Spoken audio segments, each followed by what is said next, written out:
ಎಲ್ರಿಗೂ ನಮಸ್ತೆ. ಶುಭಯೋಗ ಯೂಟ್ಯೂಬ್ ಚಾನಲ್ಗೆ ನಿಮ್ಮೆಲ್ಲರಿಗೂ ಸ್ವಾಗತ. ನಾನು ಶುಭಾ ಹೆಗಡೆ. ನಾವಿಂದು ಅಜ್ಞಾನದ ಅಂಧಕಾರದಿಂದ ಆತ್ಮಜ್ಞಾನದ ಬೆಳಕಿಗೆ ಕಠೋಪನಿಷತ್ ಓಲೈಸುವ ದಾರಿಯಲ್ಲಿ ಮುಂದೆ ಸಾಗೋಣ. ಇದು ಕೇವಲ ಒಂದು ವಿಡಿಯೋವಲ್ಲ, ಇದು ನಿಮ್ಮ ಆತ್ಮದ ಯಜ್ಞ ವೇದಿಕೆಯಾಗಿದೆ. ಇಲ್ಲಿ ಮೊಳಗುವ ಶಬ್ದ, ಪದ, ವಾಕ್ಯಗಳು ನಿಮ್ಮೊಳಗಿನ ಪ್ರಜ್ಞೆಗೆ ಹೋಮದ ಘೃತವಾಗಿದೆ. ಇದು ಕೇವಲ ಜ್ಞಾನವಲ್ಲ, ಅನುಭವದ ಸ್ಪಂದನೆಯಾಗಿದೆ. ಈ ಯಾತ್ರೆ ನಿಮ್ಮೊಳಗಿನ ನಚಿಕೇತನಿಂದ ಆರಂಭವಾಗಿ ನಿಜವಾದ ನಾನಾರೆಂಬ ತೀವ್ರ ಚಿಂತನೆಯವರೆಗೆ ಸಾಗಲಿದೆ. ಇದು ಕೇವಲ ಕೇಳುವ ಸತ್ಸಂಗವಲ್ಲ, ಇದು ನಿಮ್ಮೊಳಗಿನ ನಿಶ್ಚಲ ತಪಸ್ಸು. ನಿಮ್ಮ ಹೃದಯದಲ್ಲಿ ಶ್ರದ್ಧೆಯ ಮರ್ಮವನ್ನು ಸ್ಪರ್ಶಿಸುವ ಪ್ರತಿ ಶ್ಲೋಕವು ನಿಮ್ಮ ದೇಹ, ಮನಸ್ಸು, ಬುದ್ಧಿಯ ಎಲ್ಲ ಸೀಮೆಗಳನ್ನು ಮೀರಿ ಹಾರಲಿದೆ. ನಾನು ಯಾರು? ಈ ಪ್ರಶ್ನೆಯು ತಾತ್ವಿಕವಷ್ಟೇ ಅಲ್ಲ, ಜೀವನದೊಳಗಿನ ಸಂಕಟ, ನಿಸ್ಸಾರತೆ, ಗೊಂದಲಗಳಿಗೆ ಉತ್ತರ ಹುಡುಕುವ ಪ್ರಾರಂಭ ಬಿಂದುವಾಗಿದೆ. ಈ ವಿಡಿಯೋ ಒಂದು ಆಳವಾದ ಧ್ಯಾನ, ಆತ್ಮಾನುಸಂಧಾನ ಮತ್ತು ಚೈತನ್ಯದ ಅರಿವಿನ ಕಡೆ ಸಾಗುವ ಸತ್ಸಂಗವಾಗಿದೆ.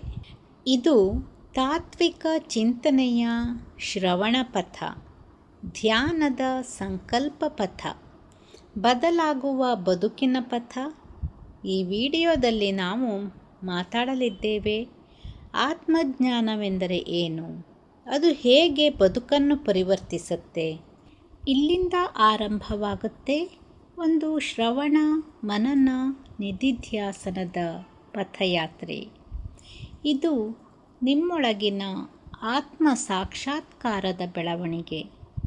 ನೀವು ಓದುತ್ತಿರುವ ಶ್ಲೋಕವಲ್ಲ, ನೀವು ಅನುಭವಿಸುತ್ತಿರುವ ಸತ್ಯ. ಈ ಪಥದ ಪ್ರತಿಯೊಂದು ಶಬ್ದವು ನಿಮ್ಮ ದ್ವೈತ ಮನಸ್ಸಿನ ಒಳಗೆ ಪಥ ಒದಗಿಸುತ್ತದೆ. ಇಲ್ಲಿ ನಾವು ತಲೆಕೆಡಿಸುತ್ತಿರುವುದಿಲ್ಲ, ಶ್ರವಿಸುತ್ತಿದ್ದೇವೆ. ಅರ್ಥಹೀನ ಅಹಂಕಾರವನ್ನು ತೊರೆದು ತಾನಾಗಿಯೇ ಹೊಳೆಯುವ ಆತ್ಮಜ್ಯೋತಿಯನ್ನು ಕಾಣುತ್ತಿದ್ದೇವೆ. ನಾನು ಯಾರು? ಈ ಪ್ರಶ್ನೆಗೆ ಉತ್ತರ ಹುಡುಕುವ ಪ್ರಯತ್ನವಲ್ಲ, ಇದು ನಾನು ಎಂಬ ಅಜ್ಞಾನದ ಆವರಣವನ್ನು ನಿಧಾನವಾಗಿ ಎಳೆ ಎಳೆಯಾಗಿ ತೆಗೆದುಹಾಕುವ ಪ್ರಕ್ರಿಯೆ. ಇಲ್ಲಿ ತಲೆಬಾಗಬೇಕಾದದ್ದು ಜ್ಞಾನಕ್ಕೆ, ಶ್ರದ್ಧೆಗೆ, ನಿಷ್ಕಾಮ ಪ್ರೀತಿಗೆ. ಈ ಸತ್ಸಂಗವೇ ಒಂದು ಯಜ್ಞವಾಗಿದೆ. ಯಜ್ಞದ ಹೋಮದಲ್ಲಿ ನೀವು ತ್ಯಾಗ ಮಾಡಬೇಕಾದದ್ದು ಅಹಂಕಾರ, ಅಜ್ಞಾನ, ಭಯ, ಸಂಶಯ ಇವೆಲ್ಲವನ್ನು. ಪ್ರತಿಯೊಂದು ಶ್ಲೋಕವೂ ನಿಮಗೆ ಉತ್ತರವನ್ನು ಕೊಡಲ್ಲ, ಆದರೆ ಉತ್ತರವನ್ನು ಹುಡುಕುವ ದಿಕ್ಕನ್ನು ತೋರಿಸುತ್ತೆ. ಈ ಶ್ಲೋಕಗಳು ನಿಮ್ಮ ಒಳಗೆ ನಿದ್ದೆ ಮಾಡುತ್ತಿರುವ ಆತ್ಮ ಚೈತನ್ಯವನ್ನು ಎಬ್ಬಿಸುತ್ತೆ. ಅವು ನಿಮ್ಮನ್ನು ತಕ್ಷಣವೇ ಪರಿವರ್ತಿಸುವುದಿಲ್ಲ, ಆದರೆ ಒಂದು ನಿಶ್ಚಲ ಧ್ಯಾನ ಪಥದಲ್ಲಿ ಸಾಗಿದರೆ ಆ ಶಬ್ದಗಳು ನಿಮ್ಮ ಚಿತ್ತದೊಳಗೆ ಜೀವನದ ಅಂತರಂಗವನ್ನು ಶುದ್ಧ ಮಾಡುವ ಶಕ್ತಿ ಹೊತ್ತಿವೆ. ಈ ಯಾತ್ರೆಯ ಗುರಿ ಆತ್ಮಜ್ಞಾನ. ಆತ್ಮಜ್ಞಾನ ಎಂದರೆ ತಲೆಬಾಗುವುದು ಅಲ್ಲ, ತಾನಾಗಿಯೇ ಹೊಳೆಯುವ ಶಾಂತಿಯ ಸೂರ್ಯೋದಯ. ಅದು ದೊರೆಯುವುದು ಗ್ರಂಥದ ಸಾಲುಗಳಿಂದಲ್ಲ, ಗ್ರಹಣದ ಮೌನದಿಂದ. ಈಗಾಗಲೇ ಈ ಪಥದ ಮೊಟ್ಟ ಮೊದಲ ಹೆಜ್ಜೆಯನ್ನು ಇಟ್ಟಾಗಿದೆ. ನಿಮ್ಮ ಹೃದಯಕ್ಕೆ ಈ ಶ್ರದ್ಧೆಯ ನುಡಿಮುತ್ತುಗಳ ಕರೆಯೊತ್ತನ್ನು ಅನುಭವಿಸಿ. ಬದುಕಿನಲ್ಲಿ ಎಲ್ಲದರ ಮಧ್ಯೆಯೂ ಒಂದು ತಳಹದಿಯ ಶಾಂತಿ, ಒಂದು ಅಡಗಿರುವ ಪ್ರೀತಿ, ಒಂದು ಶಾಶ್ವತ ತತ್ವ. ಅದು ನಾನು ಎಂಬ ಆ ಆಳವಿಲ್ಲದ ಅರಿವಿನ ತತ್ವ. ಇದನ್ನು ಅರಿಯುವ ಪ್ರಯತ್ನವೇ ಈ ತತ್ವಜ್ಞಾನದ ಮಹಾಯಜ್ಞ. ಹಾಗಿದ್ದರೆ ಈ ಆತ್ಮಜ್ಞಾನವನ್ನು ಹೊಂದುವ ಪಥದಲ್ಲಿ ಮುಂದೆ ಸಾಗೋಣ ಅಲ್ವಾ? ನಚಿಕೇತ ಸೇತುಂ ದುಸ್ತರಂ ದುರ್ಗಂ ನಿತ್ಯಮಧ್ವಾನಂ ನಾನ್ಯಃ ಪಂಥ ವಿದ್ವತೇಯನಾಯ. ನಾವು ಆತ್ಮಕ್ಕೆ ಹೋಗುವ ಮಾರ್ಗವನ್ನು ಹುಡುಕುವಾಗ ಅದು ಸುಲಭವಲ್ಲ, ಅದು ದುರ್ಗಮ, ದುರ್ಲಭ. ಬುದ್ಧಿಯಿಂದ ಹೊಳೆಯುವ ಶಕ್ತಿಯಿಂದ ಮಾತ್ರ ಇದನ್ನು ದಾಟಬಹುದು. ಆತ್ಮಜ್ಞಾನಕ್ಕೆ ಬೇರೆ ಮಾರ್ಗವಿಲ್ಲ. ಈ ಶ್ಲೋಕ ಯೋಗದಲ್ಲಿ ವೈರಾಗ್ಯ ಮತ್ತು ತಪಸ್ಸು ಎಂಬ ದೃಢತೆಯ ಪ್ರತೀಕ. ಇದು ಅಭ್ಯಾಸ ಮತ್ತು ವೈರಾಗ್ಯದಿಂದ ಮಾತ್ರ ದಾಟಬಹುದಾದ ಇಂದ್ರಿಯಗಳ ಸಂಸಾರ ಸಾಗರವನ್ನು ಸೂಚಿಸುತ್ತೆ. ಯದ್ವಾ ಅನೇನ ಆತ್ಮನಾತ್ಮಾನಂ ವೇದ ಸ ಆತ್ಮಾನ ವಿಜಾನಾತಿ ಕಿಮಾನ್ಯಃ. ಯಾರಾದರೂ ತನ್ನ ಸ್ವಂತ ಆತ್ಮನಿಂದ ಆತ್ಮನನ್ನು ಬಲ್ಲೆನೆಂದರೆ ಅವನು ಖಂಡಿತವಾಗಿ ಆ ಆತ್ಮನಲ್ಲ. ಆತ್ಮನನ್ನು ಆತ್ಮದಿಂದ ತಿಳಿಯುವುದು ಅಸಾಧ್ಯ. ಹೀಗಾಗಿ ಆತ್ಮನ ಅರ್ಥವನ್ನು ಮತ್ತೊಬ್ಬನಿಂದ ತಿಳಿಯುವುದು ಹೇಗೆ ಸಾಧ್ಯ? ಇಲ್ಲಿ ಉಪನಿಷತ್ತು ನಮಗೆ ಹೇಳುತ್ತೆ, ಆತ್ಮನು ಬಾಹ್ಯ ಇಂದ್ರಿಯಗಳಿಂದ ಗ್ರಹಿಸಲು ಆಗಲ್ಲ. ಆತ್ಮನು ಅನುಭವಿಸಬೇಕಾದದ್ದು, ತಿಳಿಯಬೇಕಾದದ್ದು ಭೌತಿಕ ಬುದ್ಧಿಯಿಂದಲ್ಲ, ಬದಲಾಗದ ನಿಶ್ಚಲ ಸಾಕ್ಷಿಯ ಸ್ಥಿತಿಯಿಂದ.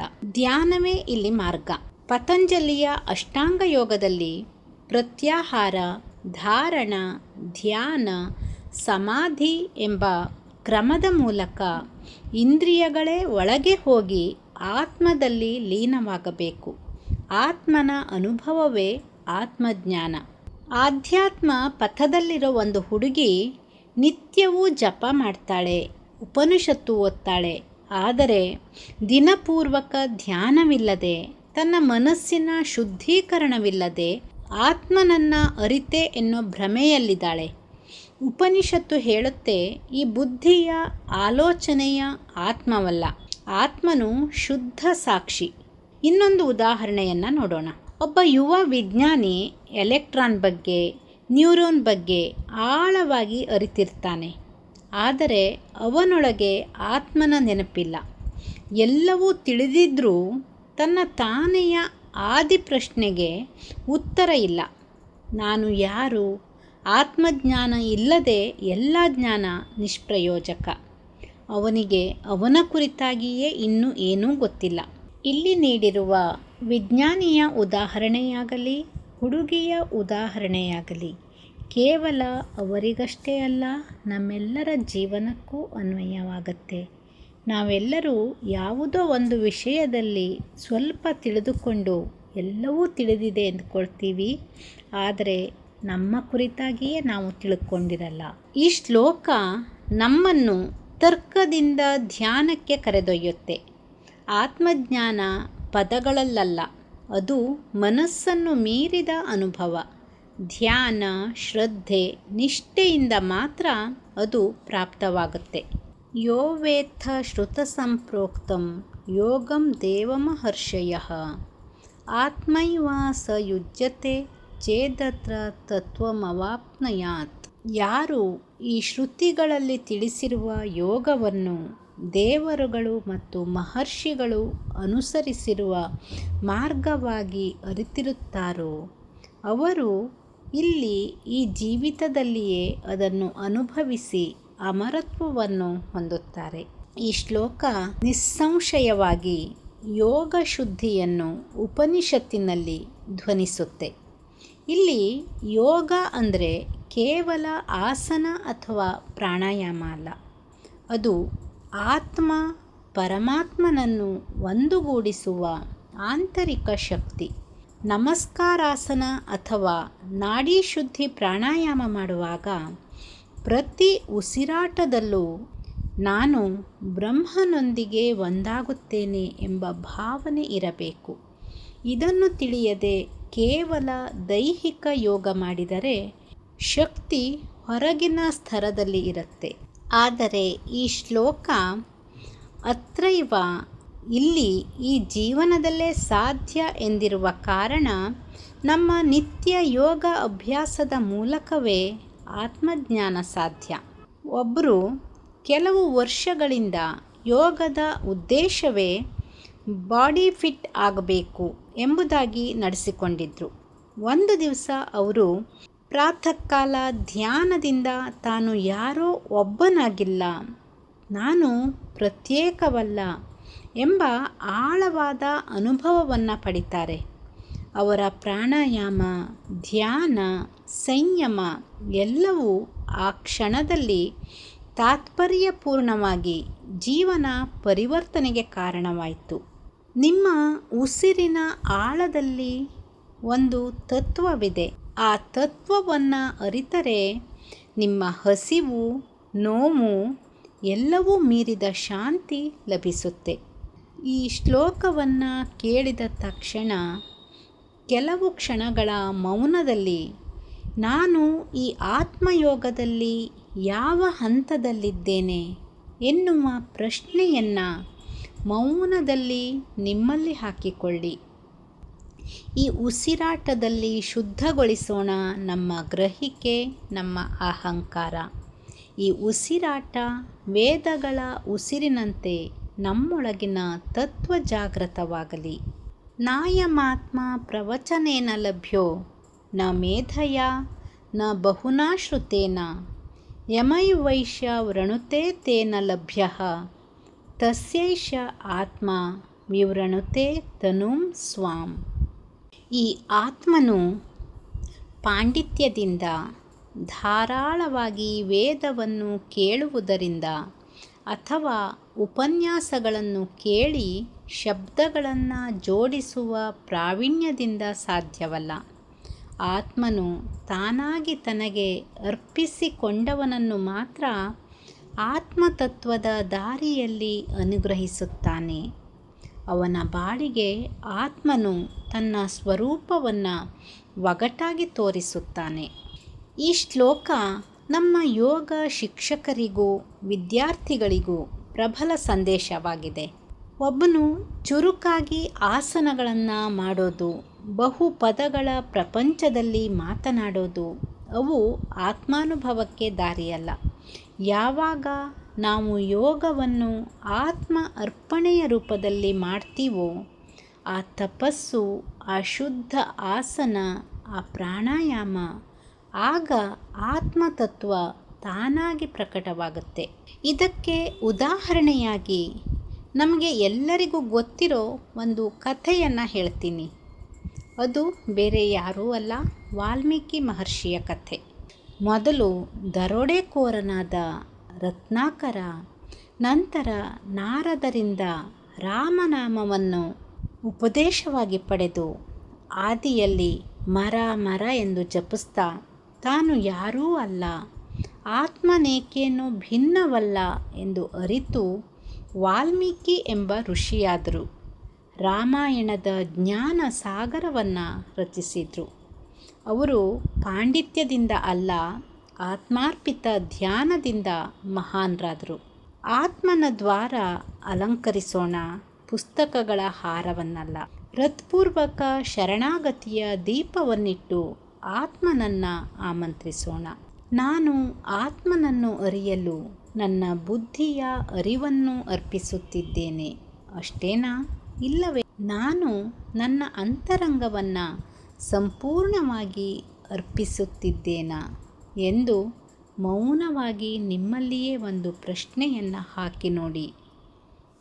ಯಾವಾಗಲೂ ಒಂದನ್ನು ನೆನಪಿಟ್ಕೊಳ್ಬೇಕು, ಈ ಆಸನ, ಈ ಉಸಿರಾಟ ಪಾಂಡಿತ್ಯದ ಪ್ರದರ್ಶನ ಅಲ್ಲ, ಇದು ನಮ್ಮ ಆತ್ಮನಿಗೆ ಸಮರ್ಪಣೆ. ನಾವು ಈ ಉಸಿರಿನಲ್ಲಿ ನಾನಾರು ಎಂಬ ನಿಶ್ಚಲ ಪ್ರಶ್ನೆಯನ್ನು ಜೀವಂತವಾಗಿಟ್ಟುಕೊಳ್ತೀವೋ ಅಂತಹ ಯೋಗ ಶಕ್ತಿ ಆತ್ಮತತ್ವವನ್ನು ಜಾಗೃತಗೊಳಿಸುತ್ತೆ.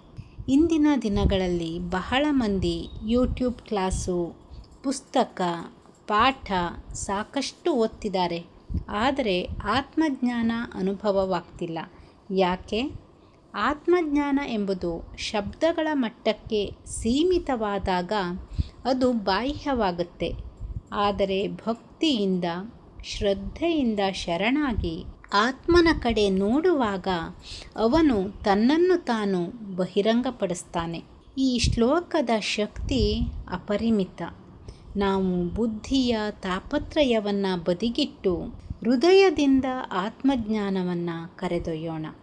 ನೋಚೇದ್ಯೋ ನ ಹರಷ್ಯೇತಿ ಕಸ್ತ್ವಂ ಕೋಹಂ ಕುತ ಅಯಾತಃ ಕಾಮೇ ಜನನಿ ಕೋಮೇ ತಾತಃ ಇತಿ ಪರಿಭಾವಯ ಸರ್ವಂ ಅಸಾರಂ ವಿಶ್ವಂ ತ್ಯಕ್ತ್ವಾ ಸ್ವಪ್ನ ವಿಚಾರಂ ಭವ ಸುಖ ತತ್ಪರ ಬ್ರಹ್ಮ ವಿದ್ಯಾನ. ಇದು ಆದಿಶಂಕರಾಚಾರ್ಯರ ವಿವೇಕ ಚೂಡಾಮಣಿಯ ಶ್ಲೋಕ. ಕಠೋಪನಿಷತ್ತಿನ ನೇರ ಶ್ಲೋಕವಲ್ಲದಿದ್ದರೂ ಆತ್ಮಜ್ಞಾನಿಯ ದಾರಿ ಎಲ್ಲಿ ತಲುಪಬೇಕು ಎಂಬುದರ ಘೋಷವಾಣಿಯಾಗಿದೆ. ಇಲ್ಲಿ ಆತ್ಮಜ್ಞಾನಿ ತನ್ನೊಳಗೆ ಈ ಪ್ರಶ್ನೆಗಳನ್ನು ಕೇಳ್ಕೋಬೇಕು. ನೀನು ಯಾರು? ನಾನು ಯಾರು? ನಾನು ಎಲ್ಲಿ ಇದ್ದೆ? ಈಗ ಇಲ್ಲಿಗೆ ಹೇಗೆ ಬಂದೆ? ನನ್ನ ತಂದೆ ತಾಯಿ ಯಾರು ಎಂಬ ಸಂಶಯದೊಳಗಿನ ಪರಿಶುದ್ಧ ದೃಷ್ಟಿ. ಈ ಪ್ರಶ್ನೆಗಳ ಬಳಕೆಯು ತತ್ವ ವಿಚಾರಕ್ಕೆ ಕಣ್ಸುಳಿಯುತ್ತೆ.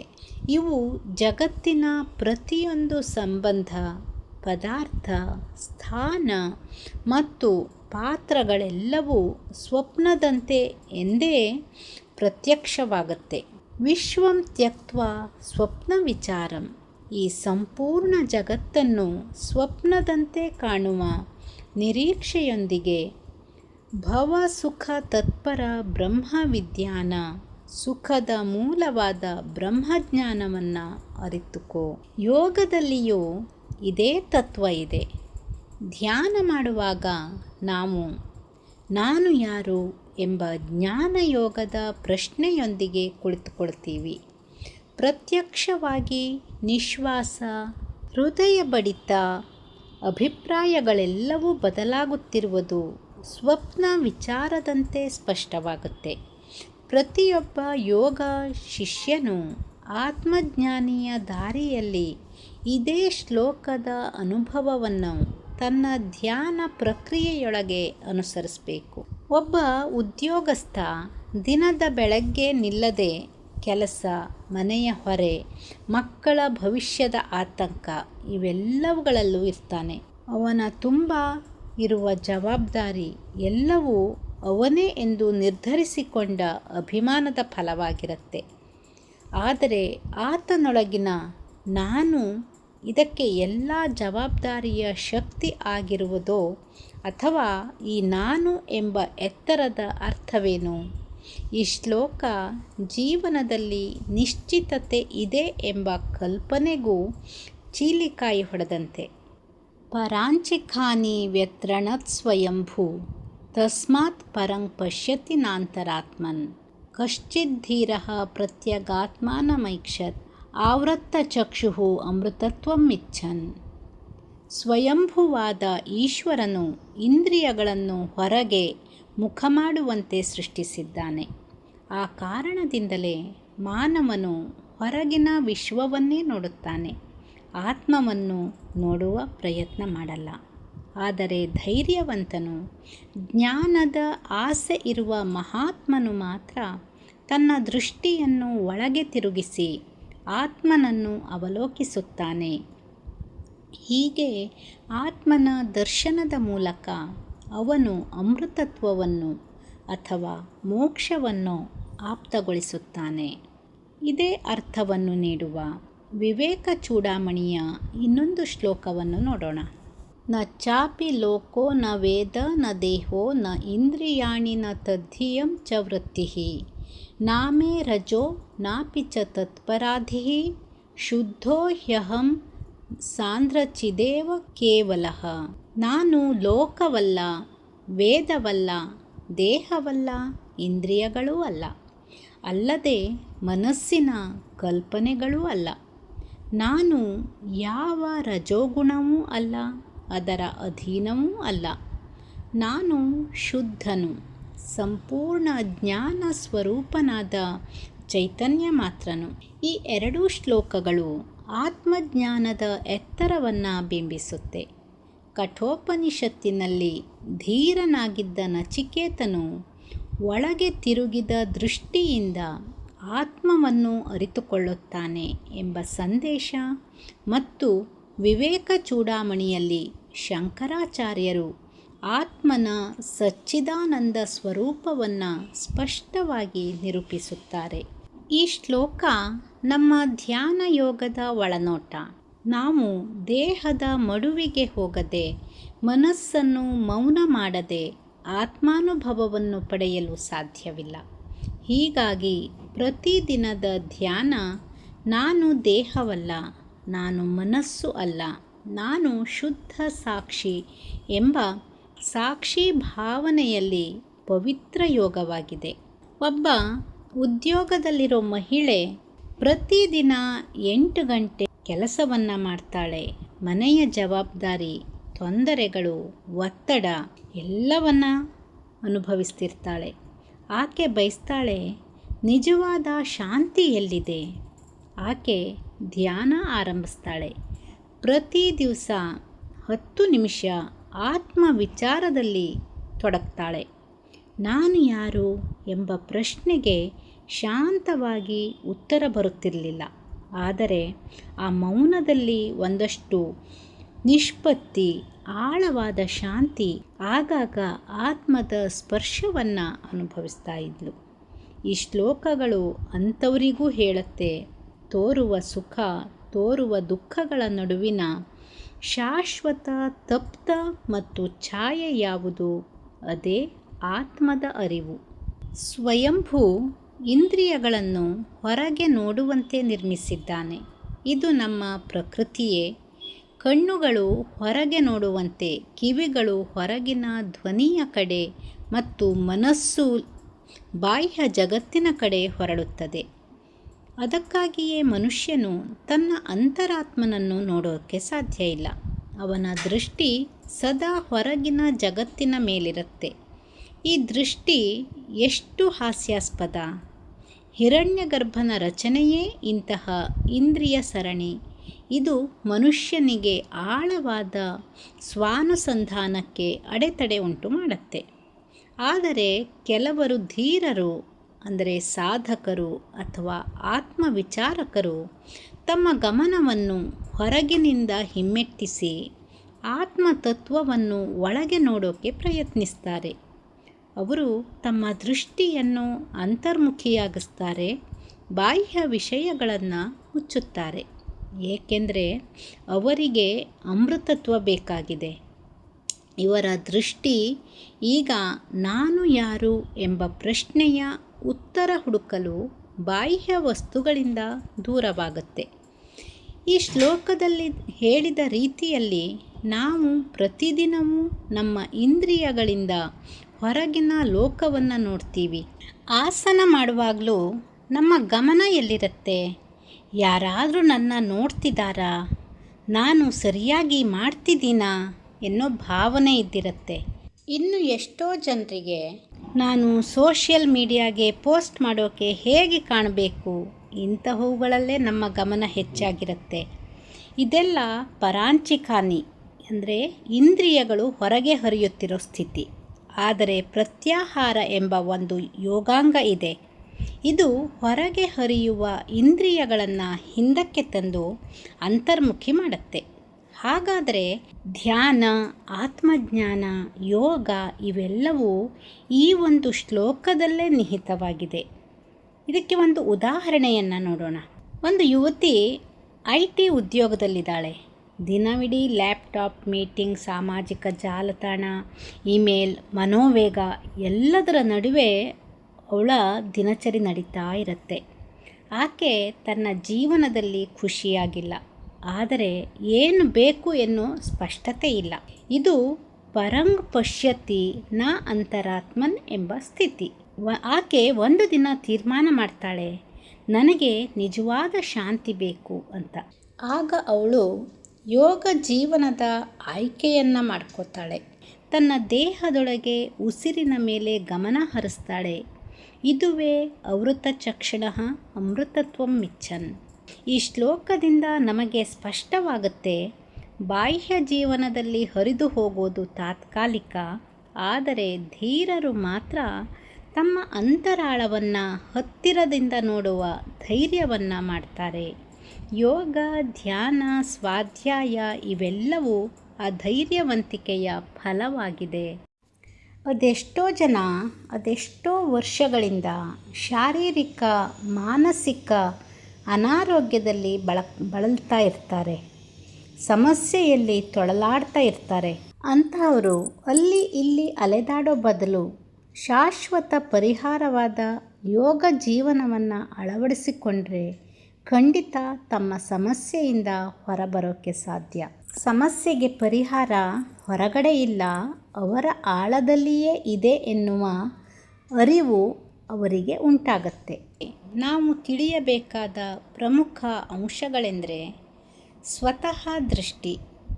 ನಿಜವಾದ ಜ್ಞಾನ ಸ್ವತಃ ನಮ್ಮೊಳಗಿದೆ. ಅದನ್ನು ಪತ್ತೆ ಹಚ್ಚೋದು ಮತ್ತು ನೋಡೋದು ಜೀವನದ ಮೊದಲ ಹೆಜ್ಜೆಯಾಗಿದೆ. ಅಂತರಂಗದ ಶುದ್ಧತೆ. ಮನಸ್ಸಿನಲ್ಲಿ ಬೇರೆ ಬೇರೆ ಆಸಕ್ತಿ, ಮಮತೆ, ಬಯಕೆಗಳು ಇದ್ದರೆ ಜ್ಞಾನ ದೊರಕಲ್ಲ.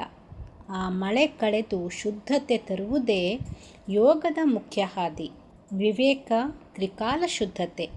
ಭೂತಕಾಲ, ವರ್ತಮಾನ, ಭವಿಷ್ಯ ಎಲ್ಲ ಕಾಲಗಳಲ್ಲಿ ಶುದ್ಧ ವಿವೇಕ ತಲುಪೋದು. ಇದು ಅಹಂ ಬ್ರಹ್ಮಾಸ್ಮಿ ಎಂಬ ಜ್ಞಾನಕ್ಕೆ ದಾರಿಯಾಗುತ್ತೆ. ಅನಾರೋಗ್ಯಕರ ಬಂಧನದಿಂದ ಮುಕ್ತತೆ. ವಸ್ತುಗಳ ಬಂಧನದಲ್ಲಿ ಸಿಕ್ಕಿ ಬೇಸರವಾಗಬಾರದು, ಏಕೆಂದರೆ ಅದು ತಾತ್ಕಾಲಿಕ.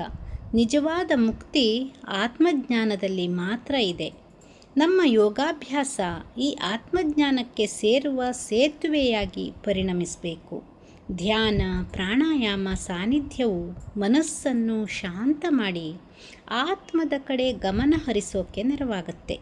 ಯೋಗದಿಂದ ದೇಹ, ಮನಸ್ಸು ಮತ್ತು ಆತ್ಮ ತ್ರಿಪುಟಿ ಸಮತೋಲನದಲ್ಲಿ ಬಾಳುವುದರಿಂದ ಜ್ಞಾನವನ್ನು ಸ್ವೀಕರಿಸುವ ಸಾಮರ್ಥ್ಯ ಹೆಚ್ಚಾಗುತ್ತೆ. ಆತ್ಮಜ್ಞಾನ ಎಂದರೆ ಕೇವಲ ಪಾಠ ಪುಸ್ತಕ ಓದೋದು ಅಲ್ಲ, ಬದುಕಿನ ಸತ್ಯವನ್ನು ನೋಡುವ, ಅನುಭವಿಸುವ ಮತ್ತು ಅನುಸರಿಸುವ ಮಾರ್ಗ. ಇದಕ್ಕೆ ಯೋಗ ಹೃದಯದ ದ್ವಾರ ತೆರೆದಿಡುತ್ತೆ. ಪರಾಂಚ ಕಾಮಾನಿ ವಯುನಿತಸ್ಯ ಭ್ರಾಮತೋ ಯದಾ ಅಮೃತತ್ವಸ್ಯೈಷ ಶೇತುರ್ನೈರತ್ಯಯಾಯ ಭೂಯಸೆ. ಸಾಮಾನ್ಯವಾಗಿ ಜೀವನದ ಆಸೆ, ಕಾಮನೆಗಳು ಎಲ್ಲವೂ ಹೊರಗಿನ ವಸ್ತುಗಳ ಕಡೆಗೆ ಹರಿದಾಡುತ್ತೆ. ಆದರೆ ಒಬ್ಬ ಜ್ಞಾನಿ ತನ್ನ ಮನಸ್ಸನ್ನು ಹಿಂದಕ್ಕೆ ತಿರುಗಿಸಿ ಅದರ ಮೂಲದ ಕಡೆ ನೋಡಿದಾಗ, ಆತ್ಮದ ಕಡೆ ನೋಡಿದಾಗ ಅವನಿಗೆ ಅಮೃತತ್ವಕ್ಕೆ ಸೇರುವ ಸೇತುವೆ ದೊರಕುತ್ತೆ. ಇದು ಆತ್ಮ ವಿಚಾರ ಮಾರ್ಗದ ನಿಜವಾದ ಆರಂಭ. ಇದಕ್ಕೆ ಪೂರಕವಾಗಿ ವಿವೇಕ ಚೂಡಾಮಣಿಯ ಶ್ಲೋಕ ನ ಪ್ರಾಪ್ಯಂ ಬಹುನಾ ಶಸ್ತ್ರೈರ್ನ ಚಾಪ್ಯ ಲಭ್ಯಯ ಬಹುನಾ ಶ್ರುತೇನ ದಯಾ ವಿರಕ್ತ್ಯಷ್ಟಮ ಸಂಯಮೇನ ದ್ರಷ್ಟುಂ ತದೇವಾತ್ಮ ವಿನಿಶ್ಚಿತಾರ್ಥಃ. ಬಾಹ್ಯ ಶಸ್ತ್ರಗಳು, ಹಲವು ಗ್ರಂಥ ಪಠಣ, ಕೇವಲ ವಿಚಾರವಿಲ್ಲದ ವಾದಗಳು ಇವೆಲ್ಲದರೊಂದಿಗೆ ಆತ್ಮ ಸಿದ್ಧವಲ್ಲ. ಆದರೆ ದಯೆ, ವೈರಾಗ್ಯ, ಶಮ, ದಮ, ಯಮ, ನಿಯಮ, ಧ್ಯಾನ ಇವುಗಳ ಸಮಂಜಸ ಅನುಷ್ಠಾನದಿಂದ ಮಾತ್ರ ಆತ್ಮಜ್ಞಾನ ಸಿದ್ಧವಾಗುತ್ತೆ. ಈ ಶ್ಲೋಕಗಳಿಂದ ನಮಗೆ ತಲುಪುವ ಆತ್ಮಸತ್ವಗಳೇನೆಂದರೆ ಆತ್ಮದ ಕಡೆ ದೃಷ್ಟಿಯನ್ನು ತಿರುಗಿಸೋದು.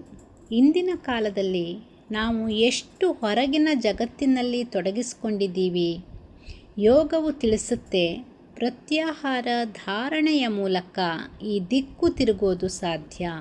ಜ್ಞಾನಕ್ಕೆ ಅರ್ಥವಿಲ್ಲದ ಗೋಷ್ಠಿಗಳು ಸಾಲದು. ಗ್ರಂಥಪಠಣ ಎಲ್ಲವೂ ಉಪಕಾರಿ, ಆದರೆ ಶಮನ, ಶುದ್ಧ ಚಿತ್ತ, ಶ್ರದ್ಧಾ ಇಲ್ಲದೆ ಜ್ಞಾನ ಕೇವಲ ಶಬ್ದವಾಗಿದೆ. ಇದಕ್ಕೆ ಯೋಗದ ದಡವು ಅಗತ್ಯವಾಗಿದೆ. ಮನಸ್ಸನ್ನು ಒಂದು ಕಡೆ ಹಿಡಿದಿಡುವುದು ಇದು ಈ ಶ್ಲೋಕದ ಆಧಾರವಾಗಿದೆ. ಮನಸ್ಸು ಪರಾಂಚ ಕಾಮಾನಿ ಎಂಬಂತೆ ತಿರುಗಾಡುತ್ತೆ. ಆದರೆ ಧ್ಯಾನ ಪ್ರಾಣಾಯಾಮದಿಂದ ನಾವು ಅದನ್ನು ಅಂತರಕ್ಕೆ ತಿರುಗಿಸಬಹುದು. ಪ್ರತ್ಯಾಹಾರ ಇಂದ್ರಿಯಗಳನ್ನು ಹಿಂದಕ್ಕೆ ಸೆಳೆದುಕೊಳ್ಳೋಕ್ಕೆ, ಅದು ಆತ್ಮದ ಶಾಂತಿಯ ಮೆಲುಕು. ಯೋಗವು ಇಲ್ಲಿ ವೇದಾಂತದ ಭಾವಕ್ಕೆ ಸೇತುವಾಗಿದೆ. ಒಬ್ಬ ಯೋಗಿ ಹಿಮಾಲಯದಲ್ಲಿ ಧ್ಯಾನಿಸ್ತಾ ಇದ್ದ. ಬಹು ವರ್ಷಗಳು ಧ್ಯಾನದಲ್ಲಿ ಕಳೆಯುತ್ತಾ ಮನಸ್ಸನ್ನು ಶುದ್ಧಗೊಳಿಸಿದ್ದ. ಒಂದು ದಿನ ಆತ ನದಿಯ ದಡದಲ್ಲಿ ಕುಳಿತಿದ್ದಾಗ ಮರೆಯಲ್ಲಿ ಆತನಿಗೊಂದು ಶಬ್ದ ಕೇಳಿಸುತ್ತೆ. ಹೇ ಯೋಗಿ, ನೀನು ಯಾವತ್ತು ನಿನ್ನ ಇಂದ್ರಿಯಗಳ ತಿರುಗಾಟ ನಿಲ್ಲಿಸ್ತೀಯೋ ಆಗ ನಿನ್ನ ಹೃದಯದ ಆತ್ಮ ಮಾತಾಡಲು ಪ್ರಾರಂಭಿಸುತ್ತೆ. ಇದು ಕೇವಲ ಕಥೆಯಲ್ಲ, ನಮ್ಮ ಪ್ರತಿದಿನದ ಧ್ಯಾನಕ್ಕೆ ದಿಕ್ಕು ತೋರೋ ದೀಪ ಆಗಿದೆ. ನಮ್ಮ ಸತ್ಸಂಗದ ಮಂತ್ರವೇನೆಂದರೆ, ಬಾಹ್ಯ ತಿರುಗಾಟವನ್ನು ನಿಲ್ಲಿಸಿ ಆಂತರಿಕ ಬೆಳಕನ್ನು ಪ್ರಜ್ವಲಿಸೋಣ. ಈ ಬೆಳಕು ಜ್ಞಾನದ ತೇಜಸ್ಸಾಗಿದೆ, ಪ್ರೀತಿಯ ತಾತ್ವಿಕ ತಪಸ್ಸಾಗಿದೆ. ಈಗ ಮಾಡುವ ಕರ್ಮದಿಂದಲೇ ಆತ್ಮಜ್ಞಾನವನ್ನು ಹೊಂದುವುದು ಹೇಗೆ ಎನ್ನುವುದನ್ನು ನೋಡೋಣ. ವಿವೇಕ ಚೂಡಾಮಣಿಯ ಈ ಶ್ಲೋಕದ ಮೂಲಕ ಕರ್ಮಣ್ಯಭಿಪ್ರೇತ್ಯ ಫಲಂ ಕದಾಚಿತ್ ಕ್ರಿಯಾತ್ಮಿಕ ಬುದ್ಧಿರಪೇಹ ಬುದ್ಧಿ ಯಾ ನಿಶ್ಚಲ ಸಾ ಚ ವಿಶೇಷ ಬುದ್ಧಿ ಸಾ ಮುಕ್ತ ಏಕ ಸದಸತ್ಪ್ರಭೇತಾತ್. ಆತ್ಮಜ್ಞಾನಕ್ಕಾಗಿ ನಡೆಯುವ ಕರ್ಮಗಳಲ್ಲಿ ಫಲದ ಆಸೆ ಇಲ್ಲದ ಬುದ್ಧಿಯೇ ನಿಜವಾದ ವಿಶಿಷ್ಟ ಬುದ್ಧಿ. ಅದು ನಿಶ್ಚಲವಾದದು, ವಿವೇಕದಿಂದ ಕೂಡಿದುದು. ಅದು ಮೋಕ್ಷದ ದಾರಿಯಾಗಿದೆ. ಯೋಗದಲ್ಲಿ ಅಥ ಯೋಗಾನುಶಾಸನಂ ಎನ್ನುವ ಯೋಗ ಸೂತ್ರದ ಮೊದಲ ಮಾತಿದೆ. ಅಥ ಎಂದರೆ ಸಜ್ಜನತೆಗೆ, ಸಂಯಮಕ್ಕೆ, ಪ್ರೀತಿಗೆ ಮಂಗಳಾರಂಭ. ಯೋಗ ಯಾವಾಗ ಪ್ರಾರಂಭವಾಗುತ್ತೆ? ಜೀವನದ ಪ್ರತಿಯೊಂದು ಕೆಲಸವನ್ನು ಧ್ಯಾನವಾಗಿ ಮಾಡುವಾಗ ಅದು ಯೋಗವಾಗುತ್ತೆ. ಶಿಕ್ಷಕನು ವಿದ್ಯಾರ್ಥಿಗೆ ಕೇವಲ ಪಾಠ ಹೇಳದೆ ಆತ್ಮಜ್ಞಾನದ ಬೆಳಕನ್ನು ಹಂಚಿದಾಗ ಅದು ಯೋಗವಾಗುತ್ತೆ. ಅಡುಗೆ ಮಾಡುವ ತಾಯಿಯು ಪ್ರೀತಿ ಶ್ರದ್ಧೆಯಿಂದ ಅಡುಗೆ ಮಾಡಿದಾಗ ಅದು ಯೋಗವಾಗುತ್ತೆ. ಉದ್ಯಮಿ ದುಡ್ಡಿಗಲ್ಲ ಧರ್ಮಕ್ಕಾಗಿ ಕೆಲಸ ಮಾಡಿದಾಗ ಅದು ಯೋಗವಾಗುತ್ತೆ. ಇದಕ್ಕೆ ಒಂದು ಉತ್ತಮ ಉದಾಹರಣೆಯನ್ನು ನೋಡೋಣ. ಒಬ್ಬ ಕೂಲಿ ಕಾರ್ಮಿಕನಿದ್ದ. ದಿನವಿಡೀ ಅವನು ಕಷ್ಟಪಡುತ್ತಾ ಇಟ್ಟಿಗೆ ಹೊರುತ್ತಾ ಬೆವರು ಹರಿಸ್ತಾ ಇದ್ದ. ಆತ ಓದಿಲ್ಲ, ಧ್ಯಾನ ಅಂತವೂ ಗೊತ್ತಿಲ್ಲ. ಆದರೆ ಒಂದೇ ಒಂದು ಚಿಂತನೆಯಲ್ಲಿ ಜೀವನವೆಲ್ಲ ಕಳೀತಾ ಇದ್ದ. ಈ ಕೂಲಿ ಕೆಲಸದಲ್ಲಿ ನಾನು ಯಾರು? ಈ ಒಂದು ಕೆಲಸದಲ್ಲಿ ಈ ತಳಮಳ ಏಕೆ? ಒಂದು ದಿನ ಅವನು ತನ್ನ ಆತ್ಮಕ್ಕೆ ಕೇಳಿದ, ನಾನು ಈ ಇಟ್ಟಿಗೆಯಿಂದ ಕಟ್ಟುತ್ತಿರೋದು ಮನೆ ಮಾತ್ರವಾ? ಇಲ್ಲ, ನಾನೊಬ್ಬರ ಮನೆ ಮಾತ್ರವಲ್ಲ, ಅವರ ಬದುಕಿನ ನೆಲೆ ಕಟ್ತಾ ಇದ್ದೀನಾ ಅಂತ ಪ್ರಶ್ನೆ ಹಾಕ್ತಾನೆ. ಆ ಆಲೋಚನೆಯೇ ಅವನ ಹೃದಯವನ್ನು ಸ್ಪರ್ಶಿಸುತ್ತೆ. ಆ ದಿನದಿಂದ ಇಟ್ಟಿಗೆ ಹೊರುವ ಪ್ರತಿಯೊಂದು ಕ್ಷಣವೂ ಅವನಿಗೆ ಪೂಜೆಗಳಾದವು. ಅವನ ಬೆವರು ಜಲಾಧಾರ ತೀರ್ಥವಾಯಿತು. ಅವನ ತೂಕದ ಶ್ರಮ ಆತ್ಮಸಾಧನೆಯ ತಪಸ್ಸಾಯಿತು. ಆತನ ದೇಹ ಶ್ರಮಿಸ್ತಾ ಇದ್ದರೂ ಆತ್ಮ ಪ್ರಜ್ವಲಿಸ್ತಾ ಇತ್ತು. ಅವನು ಮಾಡ್ತಾ ಇರೋ ಕೆಲಸಗಳ ಮೂಲಕನೇ ಆತ್ಮಜ್ಞಾನವನ್ನು ಹೊಂದುವ, ಆತ್ಮಜ್ಞಾನದ ಪಥದಲ್ಲಿ ಮುಂದೆ ಸಾಗೋಕೆ ಆರಂಭಿಸಿದ. ಈ ಸತ್ಸಂಗದ ಈ ಒಂದು ಶ್ಲೋಕದ ಸಾರಾಂಶ ಏನಂದರೆ, ಆತ್ಮಜ್ಞಾನ ಎಲ್ರಿಗೂ ಸಾಧ್ಯ. ವೃತ್ತಿಯ ನಡವಳಿಕೆಯಲ್ಲಿ ಶುದ್ಧ ಬುದ್ಧಿಯಿಂದ ಕೆಲಸ ಮಾಡಿದಾಗ ಕೆಲಸವೇ ಧ್ಯಾನವಾಗುತ್ತೆ. ಯೋಗ, ಧರ್ಮ, ಶ್ರದ್ಧೆ ಎಲ್ಲವೂ ನಮ್ಮ ದಿನನಿತ್ಯದ ಕ್ರಿಯೆಗಳಲ್ಲಿ ವ್ಯಕ್ತವಾಗಬಹುದು. ಇಡೀ ಬದುಕನ್ನು ಜ್ಞಾನಯಜ್ಞವನ್ನಾಗಿ ಮಾಡಬಹುದು.